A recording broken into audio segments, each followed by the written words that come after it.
జనగాం, సిరిసిల్ల, గద్వాల, ఆసిఫాబాద్ జిల్లా ఏర్పాటు సాధ్యాసాధ్యాలపై high power committee అభిప్రాయ సేకరణ జరుపుతోందని చెప్పారు కమిటీలో సభ్యులుగా ఉన్న మంత్రులు.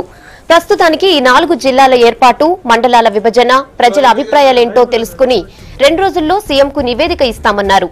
జిల్లా ఏర్పాటుపై ఇంకా ఎవరికైనా అభ్యంతరాలు, డిమాండ్స్ ఉంటే నేరుగా హైపవర్ కమిటీకి చెప్పొచ్చన్నారు లీడర్స్. హైపవర్ కమిటీ ఇవాళ, రేపు 24 గంటలు అందుబాటులో ఉంటుందని చెప్పారు మంత్రి జగదీష్ రెడ్డి. 4 జిల్లాలకు సంబంధించి కొంత ప్రజల నుంచి డిమాండ్ ఎక్కువగా వినిపించింది. జనగామ, సిరిసిల్ల, గద్వాల, ఆసిఫాబాద్ జిల్లాలకు సంబంధించి మరి ఈ జిల్లాలకు సంబంధించి ఏదైతే విజ్ఞప్తులు వస్తూ ఉన్నాయో వారు ఏ ప్రాంతాలని కలిపి ఆ జిల్లా కేంద్రాలుగా ప్రకటించాలని మనం అడుగుతున్నారు. అక్కడ మెజారిటీ ప్రజల అభిప్రాయం అనుకూలంగా ఉన్నదా లేదా, కొద్దిమంది వ్యక్తులు అడుగుతున్నారా,